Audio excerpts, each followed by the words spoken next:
Hey pals, welcome back to Alignmental. I'm gonna do another home workout, so not yoga or Pilates. And just to show you guys that it doesn't have to be complicated, I'm gonna do 5 exercises, run through it like a circuit, and explain as much as I can to you guys, give you as many cues as you need to do this on your own, and then I'll say goodbye, and then I'm gonna run through it 2 or 3 more times, and so should you. Today I'm going to be using 1 large dumbbell. So last time I had 2 smaller dumbbells, and this time I've got 1 large dumbbell. I know some of you have equipment, so may as well show you how you can utilize, make one. Mrs., you don't want to be on camera? Okay. Yeah, show you how to utilize 1 large dumbbell for both lower and upper body. So let's get started. Don't try to be shy, okay? You know you're a beauty queen. A booty queen. Come on. There. That's a good spot. Okay, so this looks comically large. It looks like a 50-pound dumbbell, but it's actually only 20 pounds. It's something I got off Amazon, like you can clip the weights on, but it's not metal, right? It's like plastic filled with sand or something. Whatever, it's what I can get my hands on. Let me show you how I amp up the intensity to get it to work for me. So I call it a Lion King goblet squat, and you'll see why. So I goblet squat. So a goblet squat is you hold the weight in front of you to counteract the weight of your hips going back, so you can sink lower and sink more back. And then I go push it up like baby Lion King, like baby Simba, anywho, those are the lyrics. Don't argue with me. And so you're you're getting a bit of a, what do you call those, like kettlebell swings. You gotta like thrust your hips a little bit forward to get that momentum to push the weight up. So if this was a bit heavier, it'd be a bit harder, and you'd really need to thrust those hips. But I could probably just do the shoulder press even without the momentum of the hip thrust. But just keep going, keep the intensity, slow it down on the way down, and then thrust up.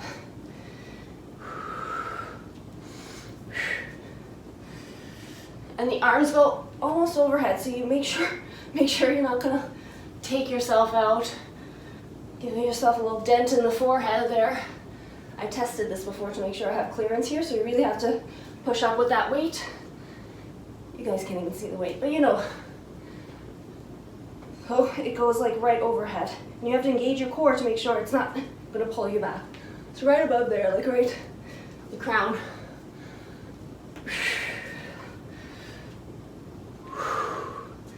Oh, and my feet are about mat width apart, so wider than hip width, and pointed out slightly. So I think that was about 15.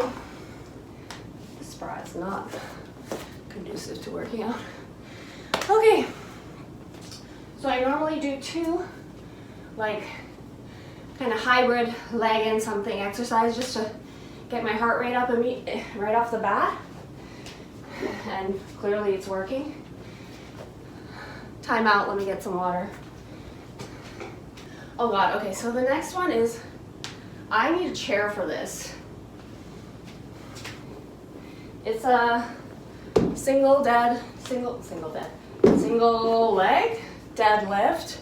And I like to just balance a bit, just so I can get more reps in without worrying about falling over to the side, because it's more of a forward and back motion, not a side to side motion. So I'll put the right hand here for balance, and then right leg goes back and left hand goes down over the left leg, and then you can press up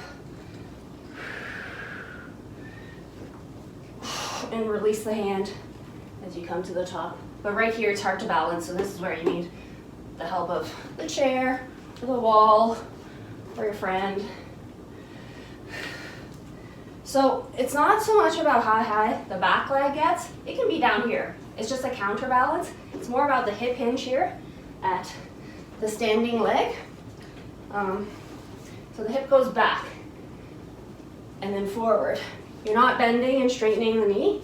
See, it can be bent, but it's just gonna stay bent. And you don't have to do the shoulder press, obviously, especially if you had really heavy weights. Like if I was doing this at the gym and I had like a 50-pound one, I cannot shoulder press a 50-pound weight. But this, what is this, 20? Sure. Woo.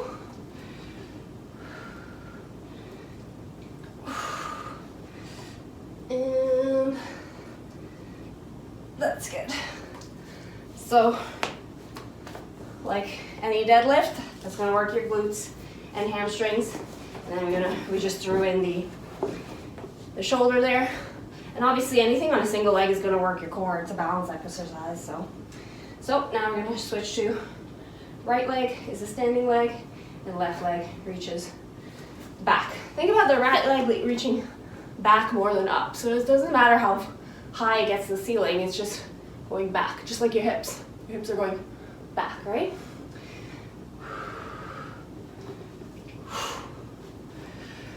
That's 2. This side's much easier for me. I have a hamstring issue on the other leg.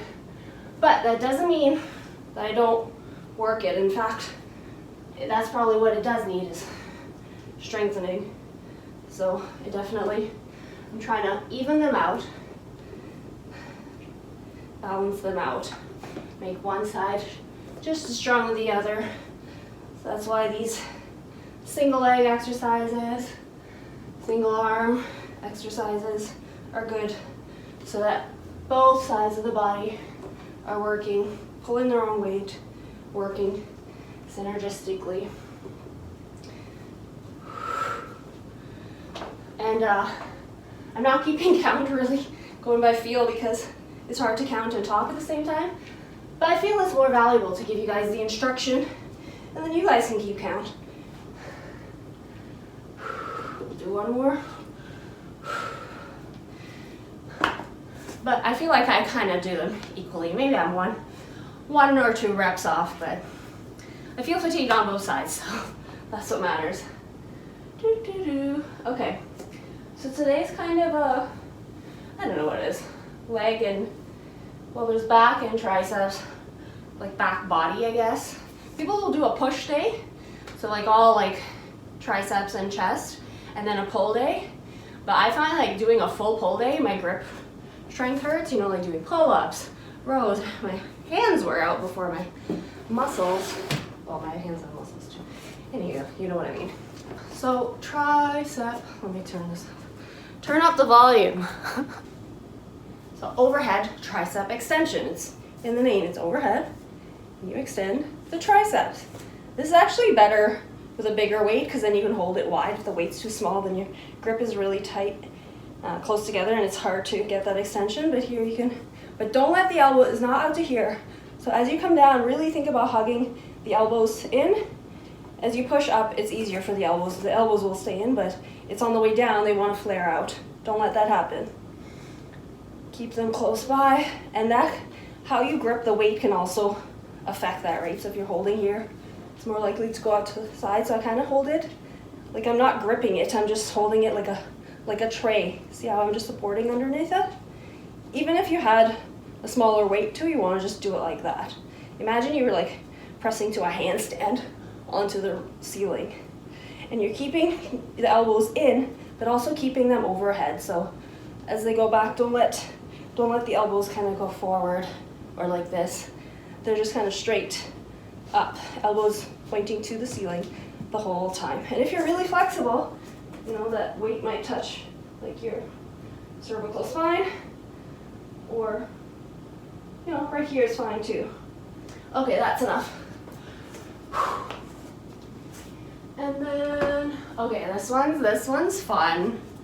I'll change this camera angle again. Who wants to be my camera person? We'll cook for you. Right here's good. So, Again, this is only 20 pounds. Like at the gym, if I was doing a bent over single arm row, I could do like 35, 40, maybe even 45 pounds.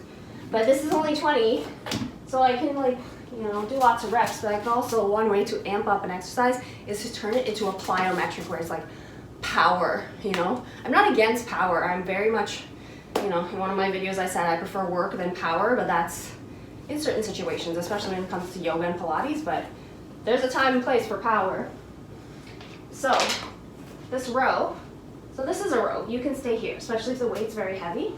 So you're not opening up, you're not letting the hips, so the hips are level, and you just pull your elbow back to the side of the waist. If you want to make it plyometric, try and see if you can pull. You're pulling so much that your supporting hand comes off the couch or whatever support you have momentarily, but not too much that you stand up. So you still have control in the core, but just enough that you're weightless here for a bit. You see what I mean? You see what I mean. Do you? Yes, you do. You do. Don't act like you don't know what I'm talking about.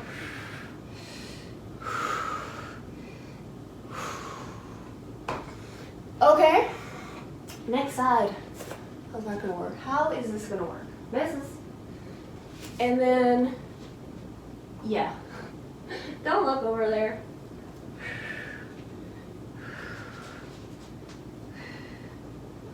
So you wanna be facing the bench or the chair or whatever it is. So you don't wanna be out to the side here.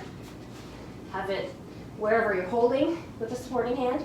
It's pretty much right under your right shoulder. I prefer this supported single arm one, or even if you had a bench, you can do both arms rather than just like a bent over row, which really can stress your legs and lower back. I mean, it's like you're holding a deadlift and rowing. Okay, that's good. So, get a nice pump in the lats and the biceps, and a little cardio as well. And then last thing, we're gonna go on the floor. So we did some triceps overhead. So our elbows were right in line with our ears. Our arms were in line with our ears. Now we're going to, so this is called a skull crusher, but like it's like anti-skull crusher actually. Don't let it crush your skull. So elbows are bending to a 90-degree angle. So elbows are over your chest here, and then you bend it to a 90-degree angle. Oh, actually hold it lengthways if you can. Hopefully you can. Hopefully you have a weight that accommodates that. This is better. So bend to 90 degrees, and then shoulder press a little bit, so they're now at like 45 degrees. And then come back to the 90 and press. So let it lower, almost crush your skull. Do a shoulder press. But see out here, your triceps are holding on for dear life. Then come back to 90 and press up. So it's just the way your triceps, they're called the triceps because there's 3 of them. So these, varying the elbow position will work the different ones. Well, all these exercises will work, all 3 of them, but it'll be, yeah. Do you have triceps, missus? I don't think so. You probably have something similar. Big girl, you can't lay on me right now. I'm doing exercises. Yeah, okay. Where was I? Oh, she's so cute. She loves rolling around on the floor. Anyway, here also keep your elbows in tight, so as you lower, they might want to flare out. Keep them in. As they go overhead, keep them in.